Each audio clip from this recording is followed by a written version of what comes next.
What's going on, everybody? Welcome to the Iccy Show. This is interview 639 interviews. Give this special guest from Pennsylvania to Boston 617 the second to get on here. We will start this Iccy Show. If you want to be a guest, I'm booked until the end of June. So inbox your girl, Jackie Brown, with 2 C's, I.E. Brown. I'll let you know the dates that are available. If it's your birthday, happy birthday. If it's your anniversary, happy anniversary. My condolences to anyone who has lost anyone. Salute anyone that's going through anything. Don't let nothing stop you. Keep on going till you feel completed.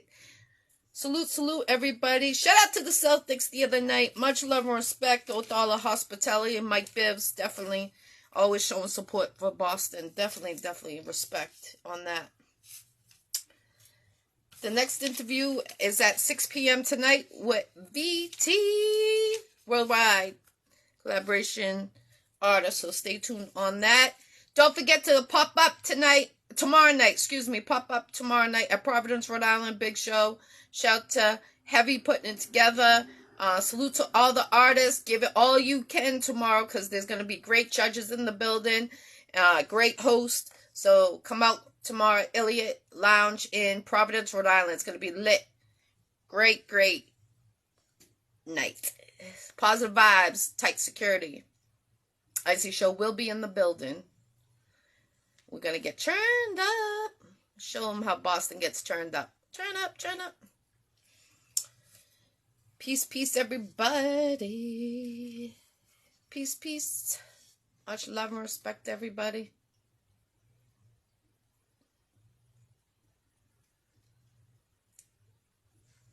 Put your area codes, countries you are tuning in from. Definitely tuning in from.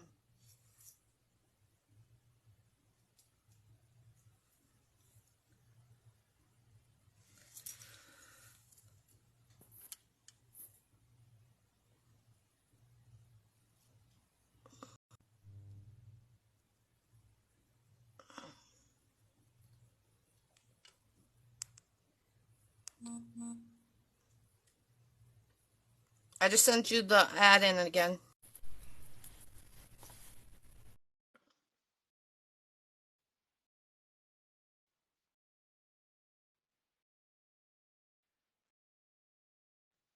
Here we go.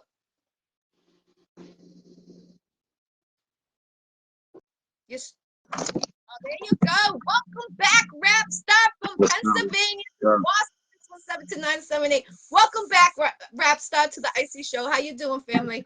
I'm well. How are you, Jackie?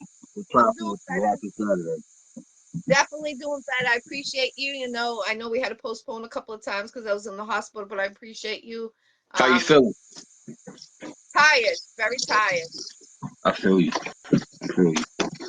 I see the new look. What's going on with the new look with them? Yeah, what's your Rapstarr? What's going on with you the last year you've been on the Iccy Showw?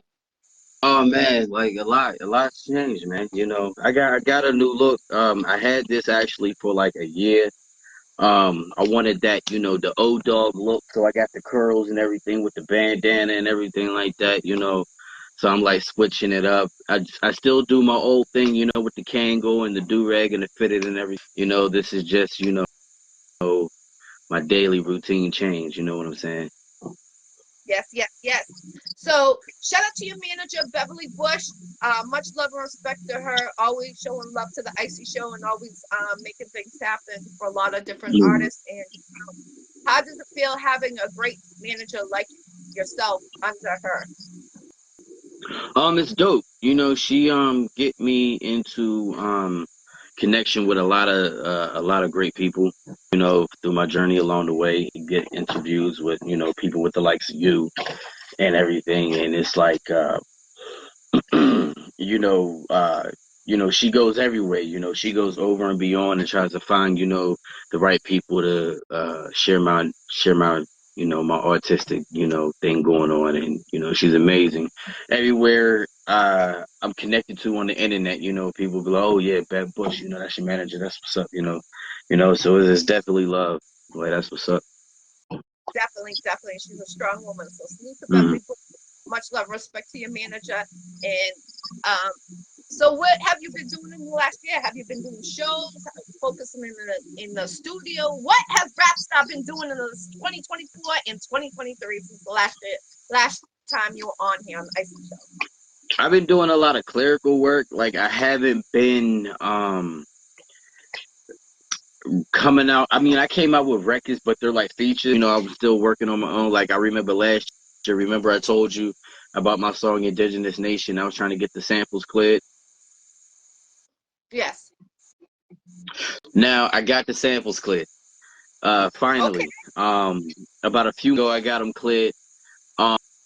But because I got them cleared, there's a lot of other things I gotta do. So I have to uh, have a couple steps for me to actually finalize what I do. Because shout out to what was it? I think it was Sony. I want to say if it was Sony, it was probably I forgot what company it was, but my agent, he was the go between. He was a third party, so he would go and he would try to offer certain things. So he got me that, but they only allowed it for like an audio clearance, and need like a video clearance or clearance on promotion. I got to get separate clearances for that, so that's like within the work. So it's like a lot of business. I'm focusing on other things to where it's like the music part is basic. That's easy. That comes with the talent. But then you also have to do like little things, like if you got a song that has a sample in it, and it's crazy because I tell this all the time, even to like my producer and everything. It's like when producers come out with the samples, I think it's up to the producer's job to get that sample clear. You know, it makes no sense for you to come out with a sample and you sell it to an artist, and the artist got to literally do the homework of you clearing that sample, and it's not right.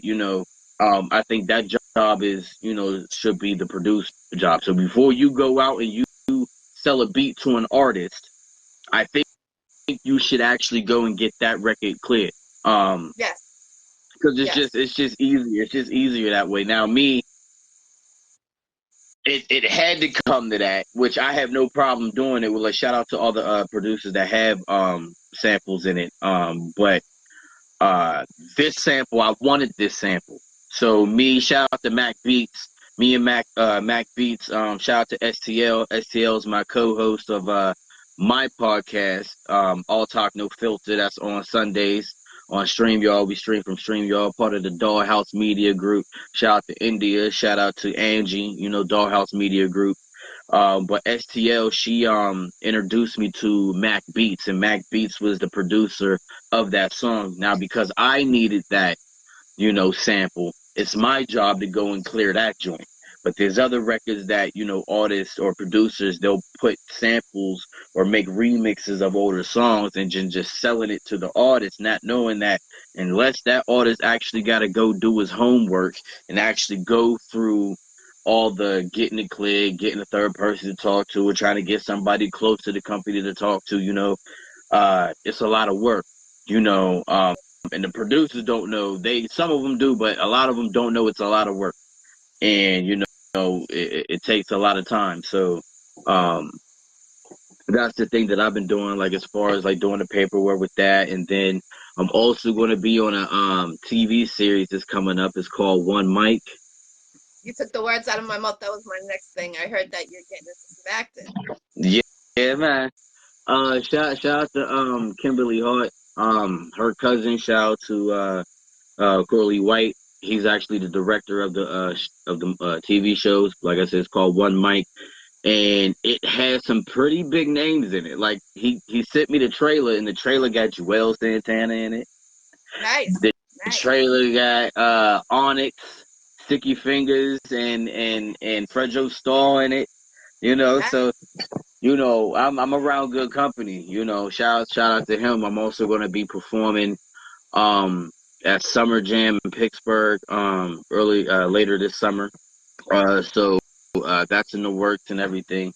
And I just been coming out with features. Me and King Peter Hustler, we got a new record. We have a couple records new out coming out. The first record is Coast to Coast. King Peter Hustler featuring Rapstarr, Coast to Coast. That's on All Music Media. Um, We got a song actually on his new album that's coming out. It's called "Don't Play Me Close," and they got me, King Peter Hustler, and former G Unit artist Young Buck on the track. You Nice, know, nice. so it's going popping. Did a How's your song with Valena. how's you Hmm? how is do you have a lot of lines in the web series, or is it just short? What how much you have to prepare? Um, you know what? I shot a scene, but it was only just like I like what he told me was every hip hop artist that's in there, they're gonna have like an intro. So when I shot it, it was my intro, and I actually rapped 1990ish as the intro of the character who I'm playing. So later on, as the series go, me and him going to connect, and he's going to give me some lines. I don't know exactly what it is, but like I seen the trailer, it's pretty dope. It's pretty dope Nice. for real, for real. You know, shout out to Lady V. Me and her, we got a song that's going to be out soon. It's called "Stay Drip." It's already finished and done. You can see like little previews of it on my TikTok. TikTok, it's Rap to the Star. The at sign ITSRAP. The number two THESTARR. That's where you can find it from. Um, what else? Uh, Looking for more collaboration. I'm actually thinking about this summer also doing like an official um music video to 1990. You remember back like last year when I told you where I had a homie who ripped me off because he was supposed to do the video and everything. Um, Fuck that nigga. Oh, if I ever catch him, I swear I'm gonna get my 145 back. Believe me. But That's Rapstarr. It's something. There's a lot of scams happening in around. I hear artists talking about it in Boston too. But see, You know, the crazy thing, it wasn't like it was like your normal scam. Like it was just a nigga who just ripped me off because he didn't want to pay. You know what I'm saying? I don't know if the nigga was on some drugs or some shit because he had a podcast. He invited me on his podcast. We was on like I you was want on to his say his shit, name huh? because there's a do you want to say his name? Because there's an artist from Providence, Rhode Island, or Boston area, and a lot of people going in on this person because they're doing scams, they're ripping people off. So, do you want to say the person's name, or do you want to keep it hush hush? What would you? Brandon is Brandon Hertz or something like that. Brandon, I forgot because it's been like a while. I'm not even thinking about homie, but uh yeah, because I mentioned him the last time I was on your show and shit like that. Like I was really hot about that, but Yeah, it was right when it's it over happened. with, huh? It was right when it Yeah, happened. I right. remember It was right when it happened. So it's like, but as artists, we move on. There's certain doors that are fake doors, so you just move on and everything like that. Chris. Bev said, Kent. Kinks, yeah, Brandon Kinks, Well, he came on and said they like KINTZ. Fuck that nigga. If I ever catch you in Pennsylvania, like I said, I'm getting that $145 out your ass, no problem. Because like I said, it's kind of hard when you have independent hip hop artists trying to make it in the industry. You got a lot of snakes out here, you know.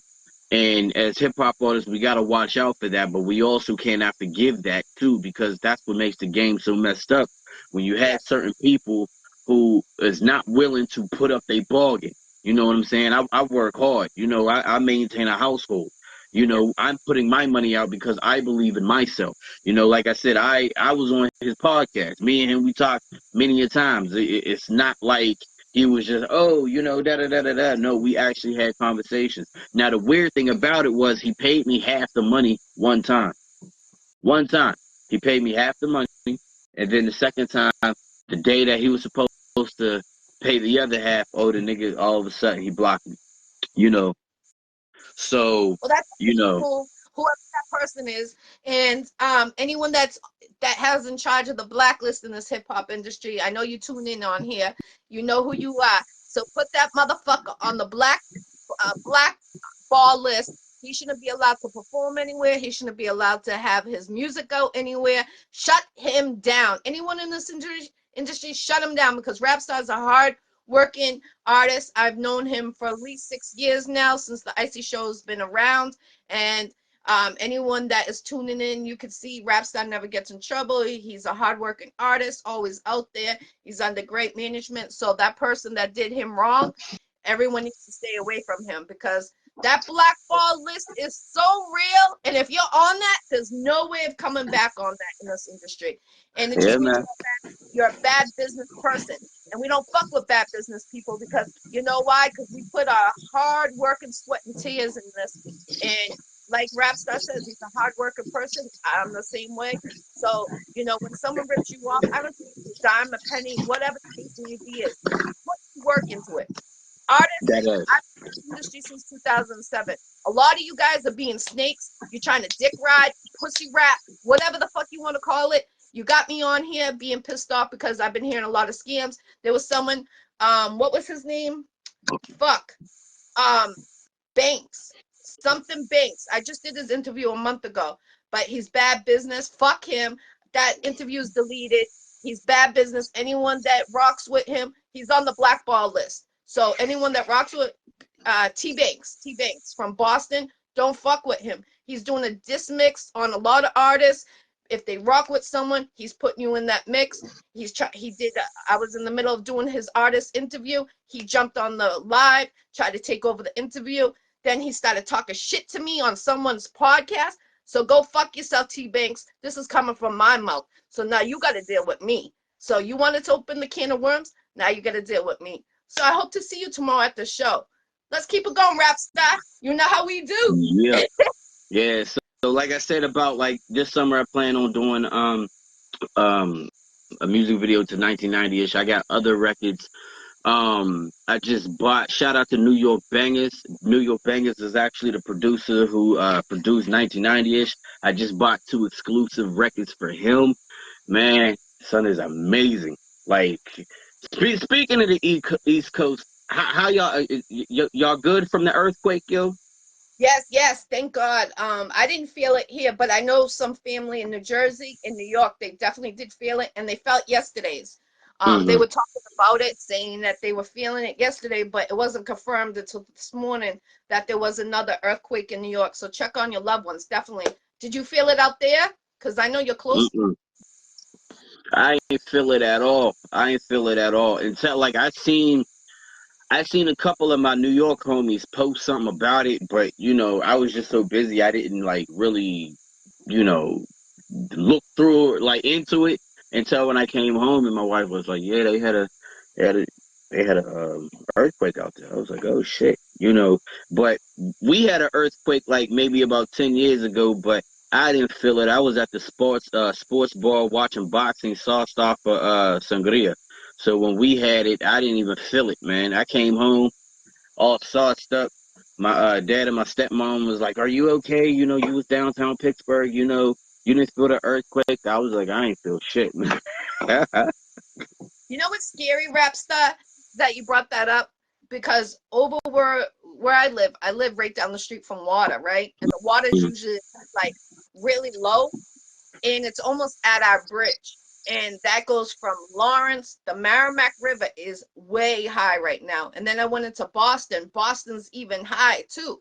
So all it takes is one good rainstorm, and I pray to God this doesn't happen anywhere or anytime soon for us to see this.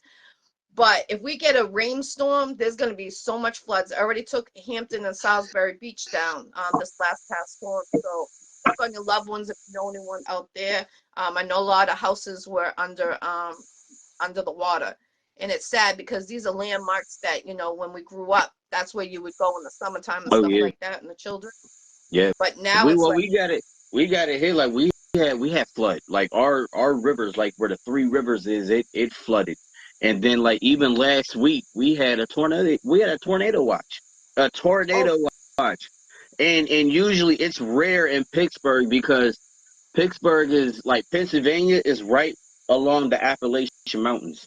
You know what I'm yes, saying? yes, So Pittsburgh is nothing but hills and mountains.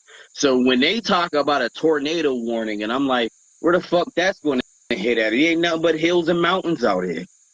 So it's like crazy. But our weather been crazy. Like we had hail, we had sunshine, we had sleet, we had rain.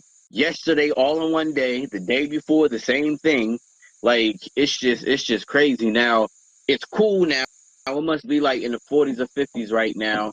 Maybe Monday or Tuesday we're gonna get that 70-degree weather, but also know Monday is the solar eclipse. You know what I'm saying? Be careful. Wear your glasses, people. Check on your Oh yeah. children. They don't Hmm. look up at sunlight. That's important to teach your kids because they think it's okay to look up, and that could blind them for life. Hmm.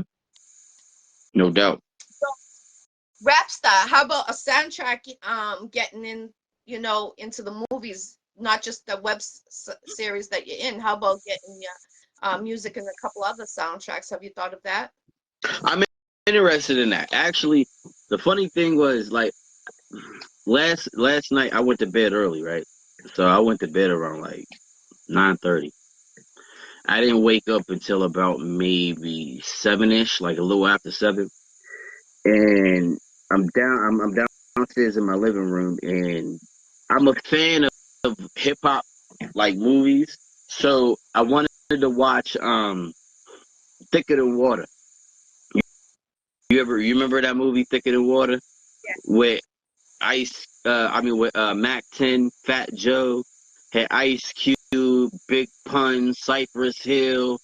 Oh man, I like that movie. I like that movie a lot. I think that movie is underrated.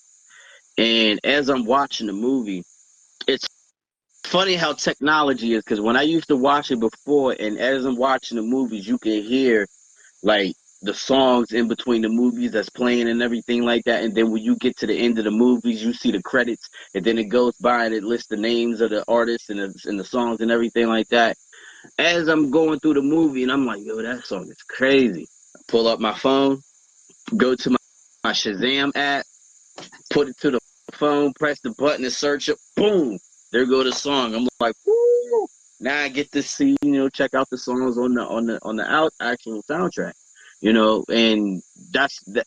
I grew up on the soundtrack joints and everything like that, so of course I want my music to be on the soundtrack, for any occasion, So yeah, that's mostly. I'm very interested in having some of my songs on soundtracks at all, like yeah. Definitely. Congratulations. I'm proud of you. Keep up the good work. I like to hear updates because you're always doing something, Rapstarr. You never know what's going to be coming out of you. The year prior, you were under the international mixtape. This year, you're doing web series and your soundtracks. I'm really proud of you.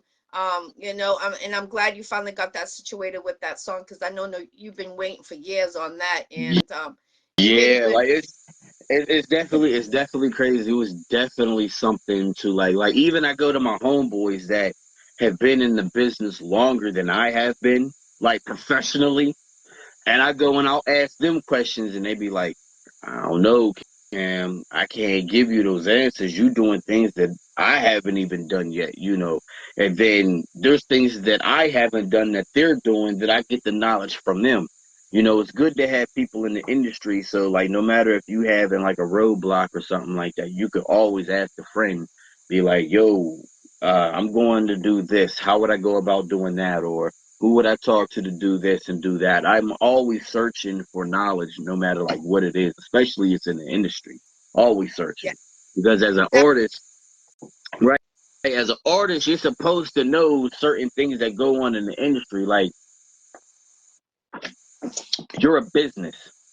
You know what I'm saying? So I always tell people, like I told my grandfather, I said, if you're in hip hop or you consider yourself a rapper, I don't care if you're hip hop, I don't care if you're rap, I don't care if you're drill, I don't care if you like trap, mumble rap. If you can't understand the person who created hip hop, DJ Kool Herc, and where hip hop even came from, and the time period and everything like that, then maybe you shouldn't be in hip hop, because you got to know the history of where everything came from, you know. So it's like even it's like I mean it's like that with anything, You can't be a Crip and you don't know how the Crips even came from. You gotta you gotta see what's up. Literally, see what's up. Oh, let's go. That's what I'm talking about. Right? So it's like, it is what it is. You got to know the history of it, and when you're in the music business, a lot of artists, they get in trouble not because they actually get in trouble, but because that they don't know no better and nobody was showing them around. Like the big disappointment, like with parts like record labels and everything like that, record labels have become obsolete. But the one thing that record labels actually also provide for the artists was like artist development. So even they would put you in a box and they would tell you, this is the type of sound that we want you to make, and this is how to go about it. But they also prepped you for interviews. They also prepped you, to do certain things so you could actually maneuver in the business and not sound like an idiot or be ignorant to certain situations. You know, one of my top influences, 50 Cent. I always watch interviews. All of my favorite artists, I watch their interviews because a lot of them is dropping like jewels and knowledge that other people aren't really picking up. So I remember years ago listening to a G Unit mixtape, and this is what I guess he was on Hot 97, and I guess he was talking about he was making an announcement that Game was kicked out of G Unit and everything, and he was talking about the piggy bank beat with the beef with Fat Joe and uh, Jadakiss and all them at that point in time and everything. And I remember he said a quote, and he said, "For all the independent artists, like the artists out there that want to get signed, uh, just because you get signed, that doesn't actually means that you made it. What it does mean is once you get signed, you have to go and work with the best possible people and make it work for yourself. You know what I'm saying? And that's maneuvering, that's learning new information out there that could help you prolong your longevity in the music business. You know what I'm saying? It's weird. I be hearing people, they be like, oh man, rappers should stop rapping at like 50 or 40. And I be like, but hip hop is 50. You know what I'm saying? It's one of the youngest genres of hip hop around. But why would a rapper need to stop at 40? Because what?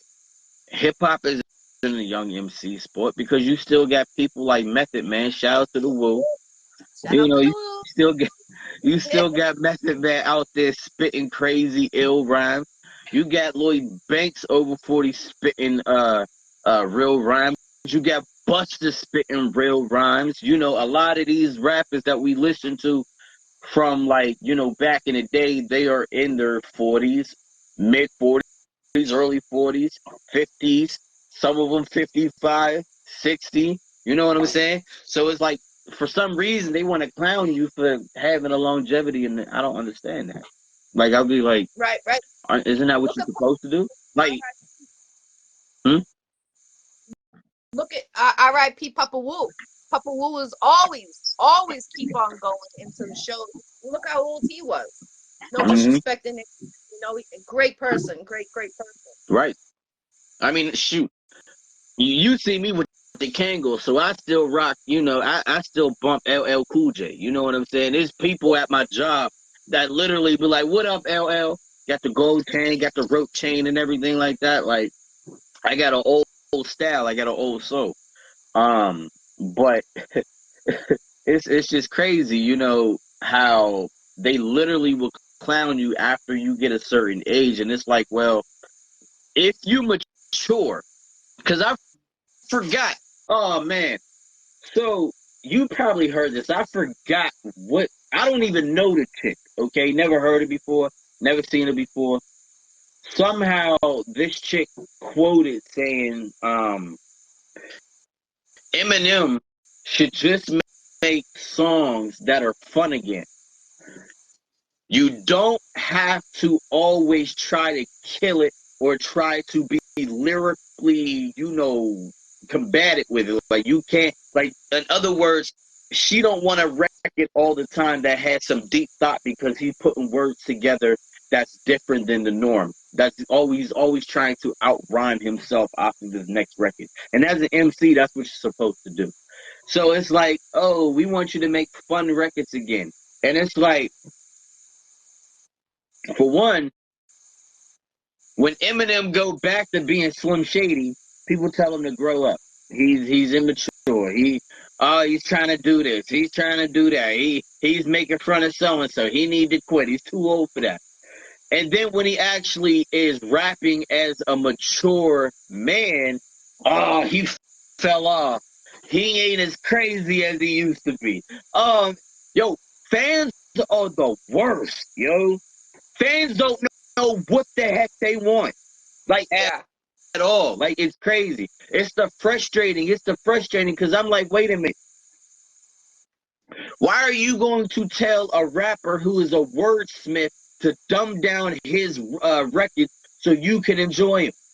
Aren't you supposed, like, I remember somebody was like, nobody wants to always go to a dictionary. I'm like, what's wrong with a dictionary? You need to learn how words is, motherfucker. Knowledge is power. You don't want to learn. You just want to know the A, B, C, D. Like, you ain't trying to elevate. This is hip hop. Hip hop elevates. Hip hop literally elevates. It's crazy.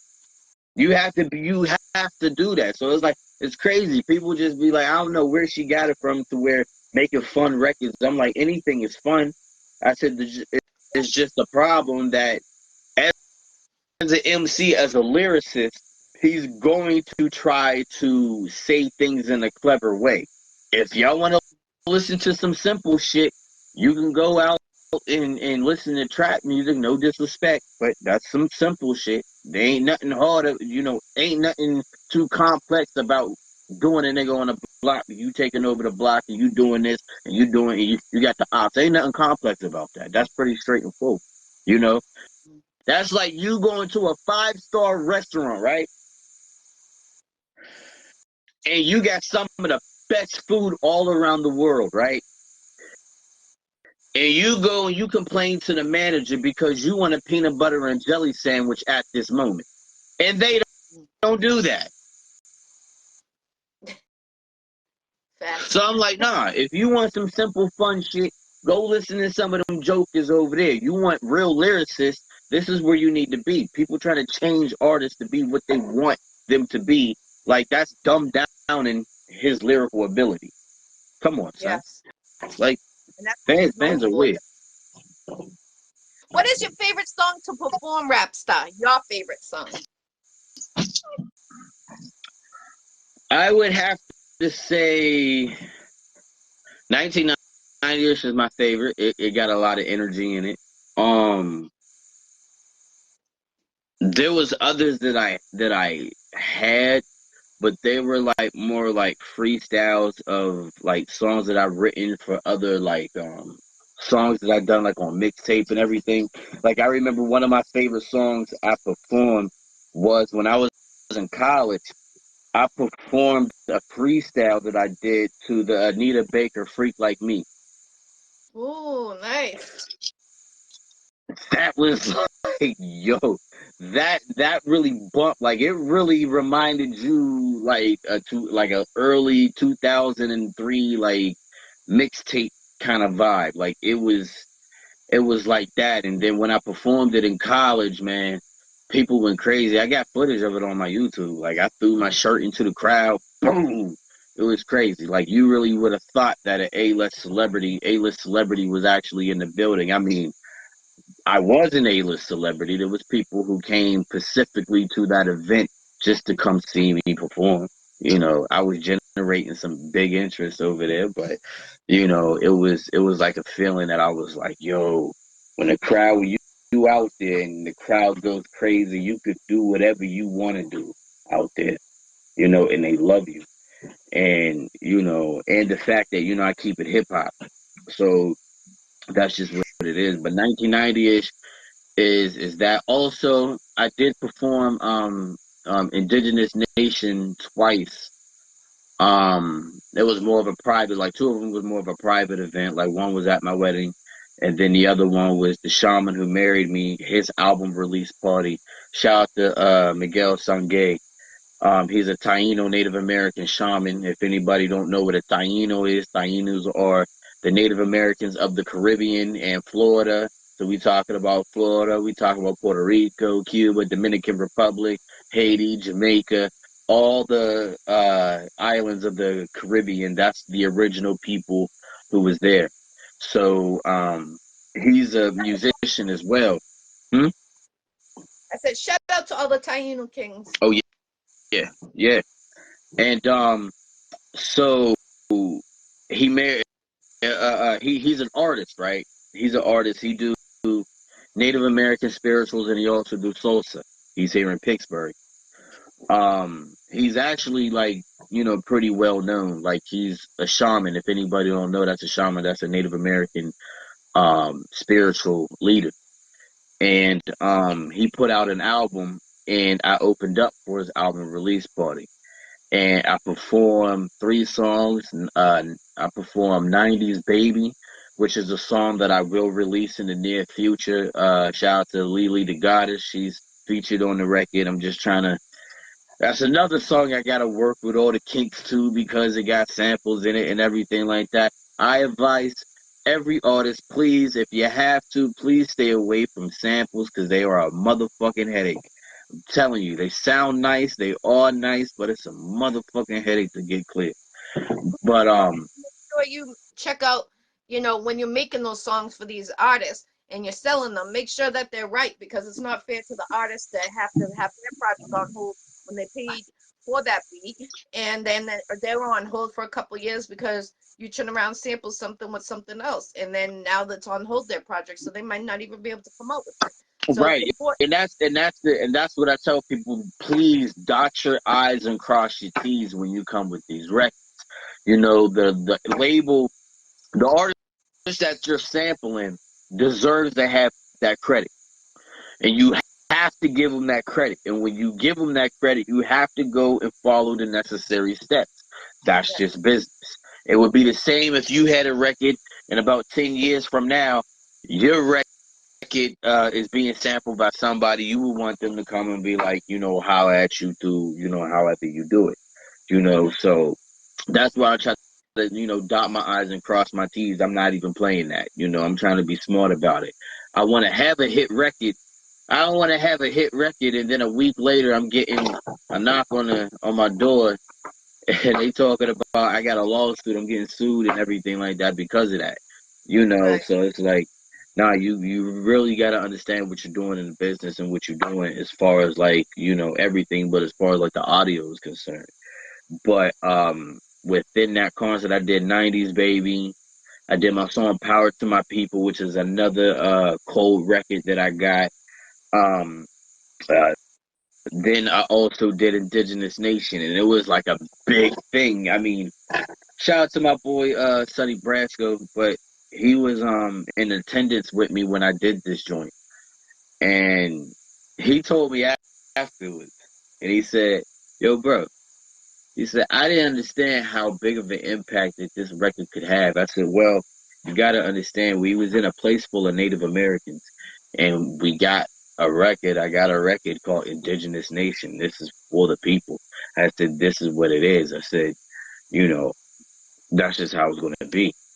And like I said, I performed it at my wedding, and the same shaman that was there, he was jamming to it, hard. He's like in his 80s, and I got him dancing like it was crazy. So that's always like a thing that I would enjoy performing once I actually start doing more stuff and I can actually start performing that anywhere I go. How about But weddings? Have you ever thought about performing at weddings to start doing that? Or like baby showers and things.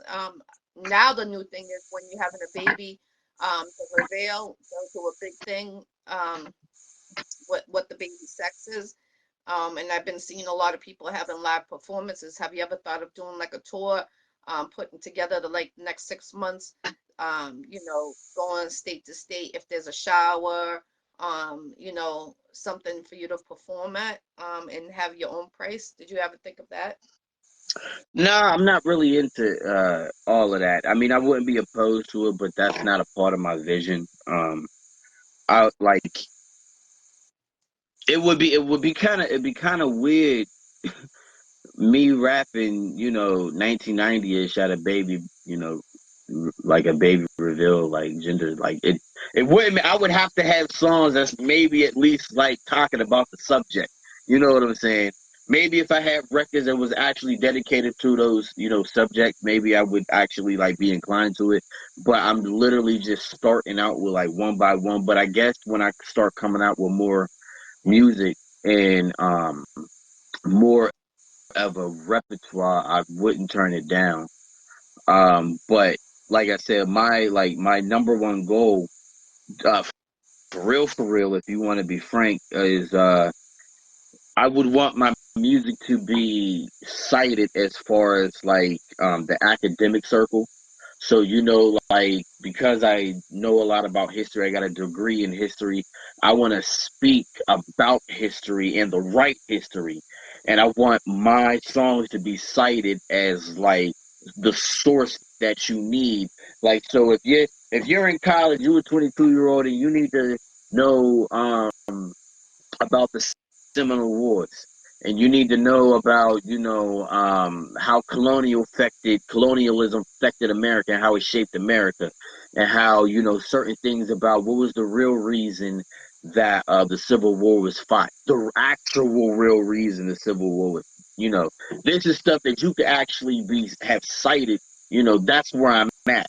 Academically, that's where my vision is, because I want to teach people to, through song, know the right way of how to do things. I always said that, we learn through melodic tones. When we're kids, you watch Barney and we watch, for some reason, I'm going to tell you, for some reason, this morning when I woke up, for some reason, I had one of the Barney songs in my head for some reason.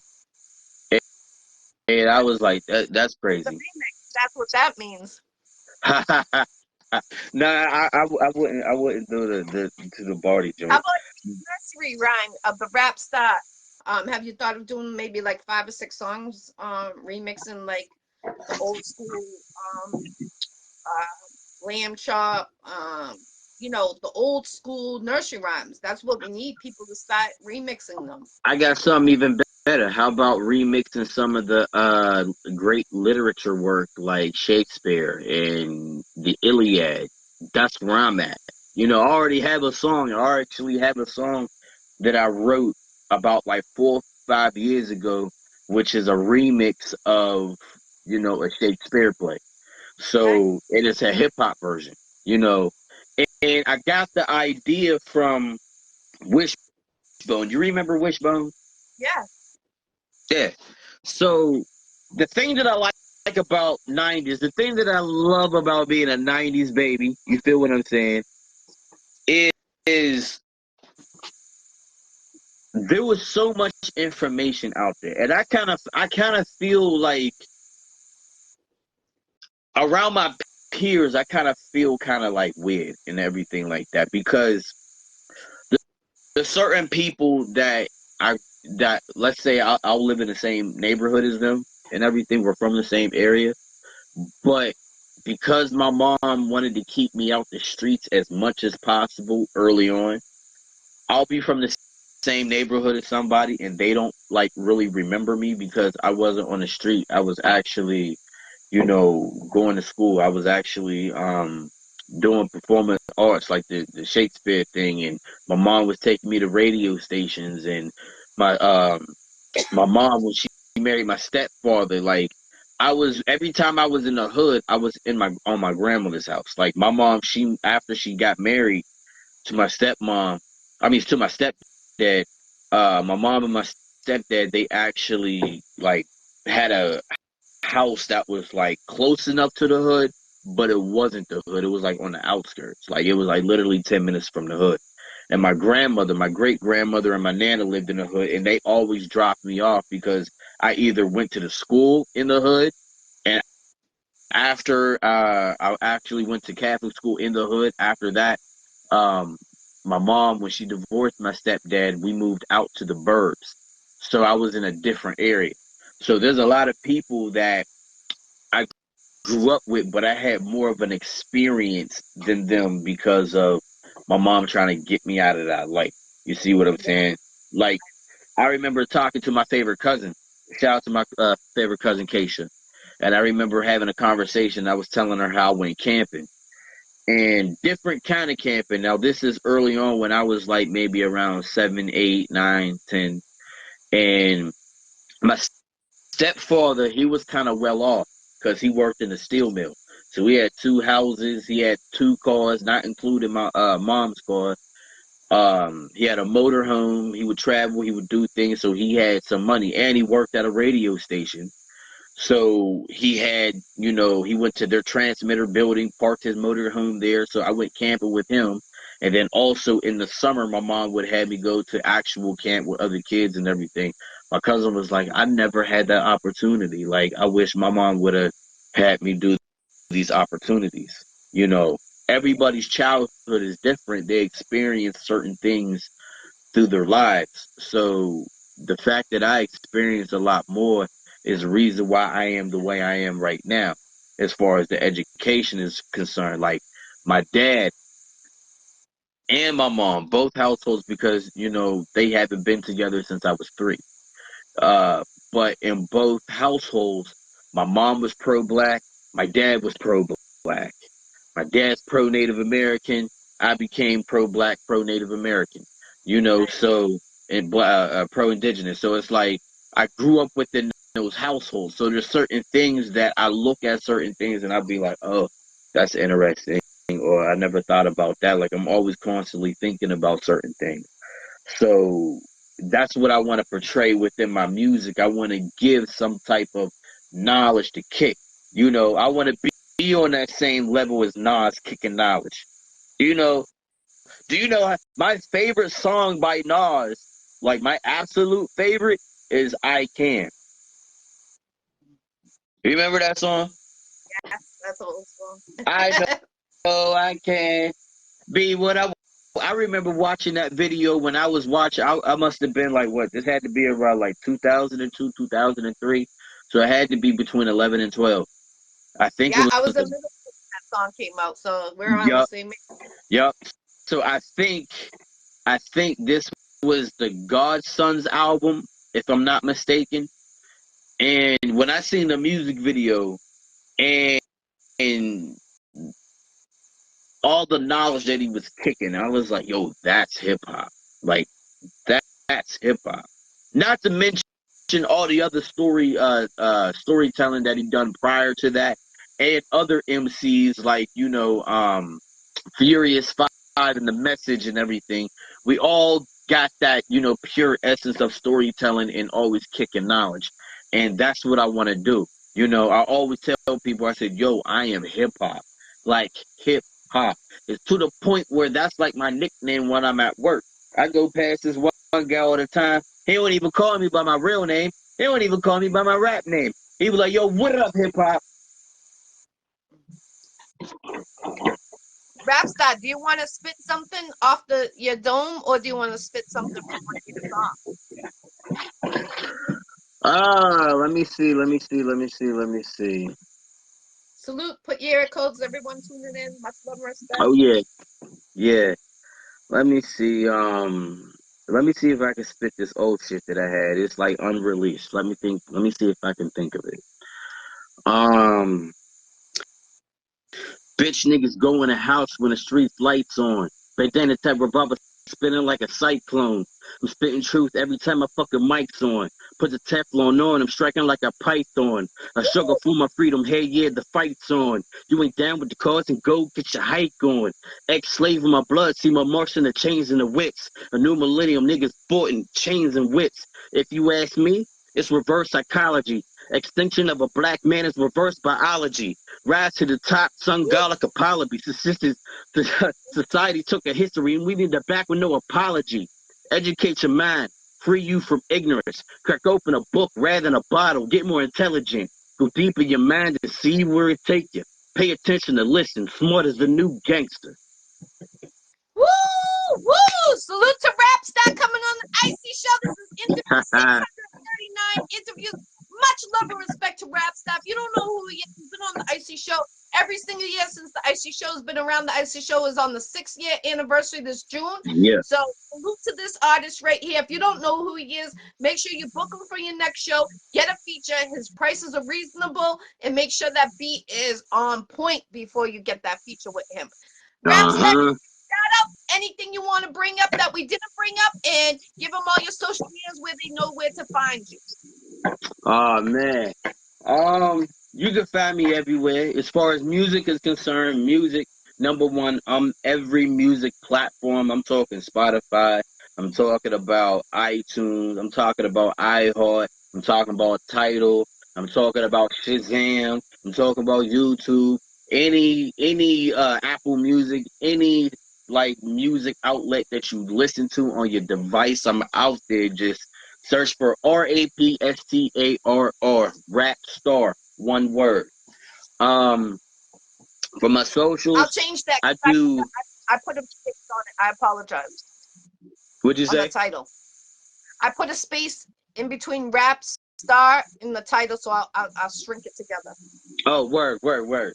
So, yeah, it's crazy because sometimes I get people they sometimes I get my name spelled wrong. Like sometimes I don't be tripping unless like the space that doesn't really like I don't really mind that. But there's some people who be like there's some people who spell it Rappstar, Rappstar, and I'm like I literally say it's rap to the star, or I like will Rapsta to the all time too. So just to make sure people understand what I'm saying. So um, on my Instagram and my TikTok, I do hip hop dedication videos.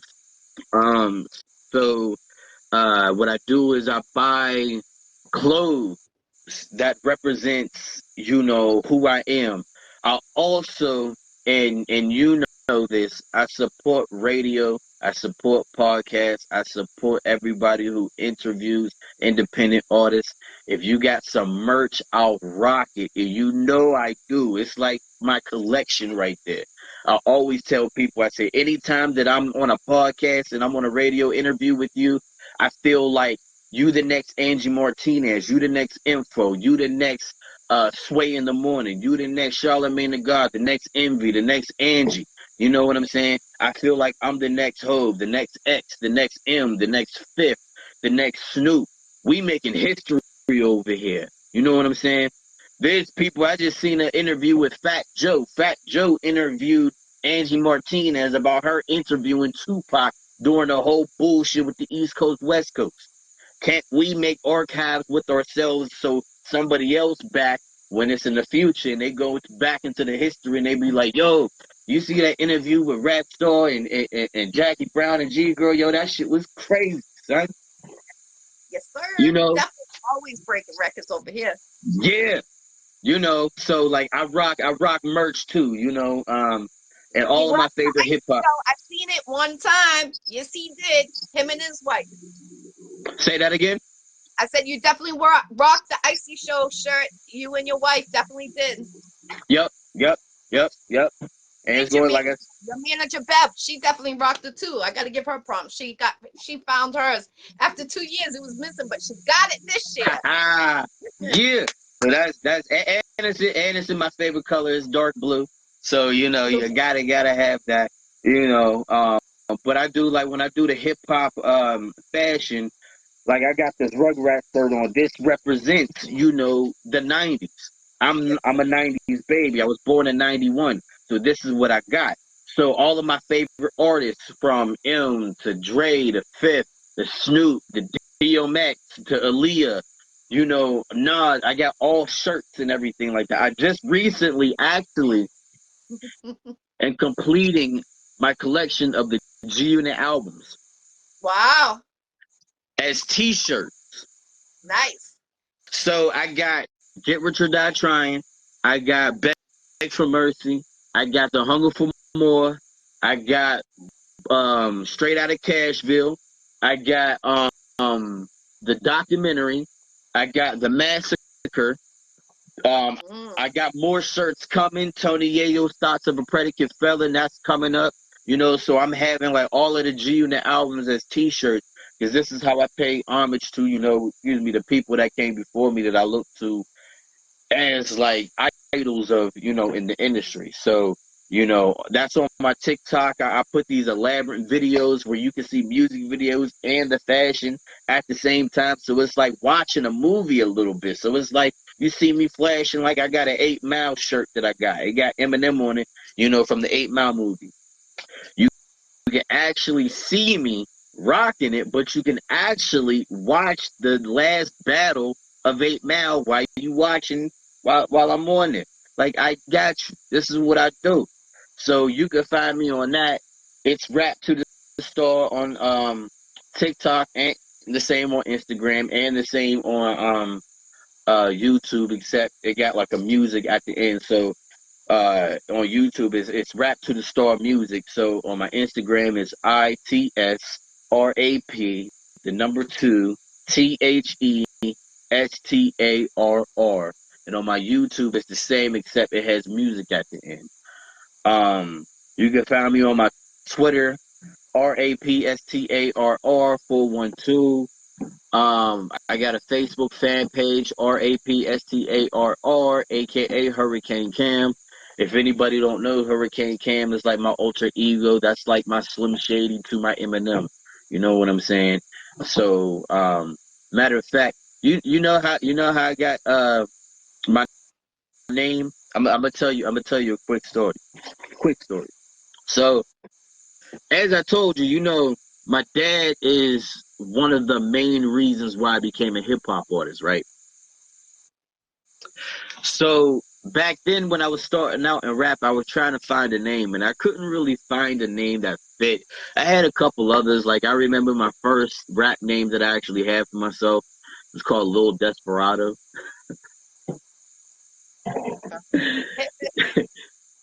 And then the second was KCK, and I remember they really didn't stick. So like my dad, he named me, and he said, "I'm gonna name you Rapstarr."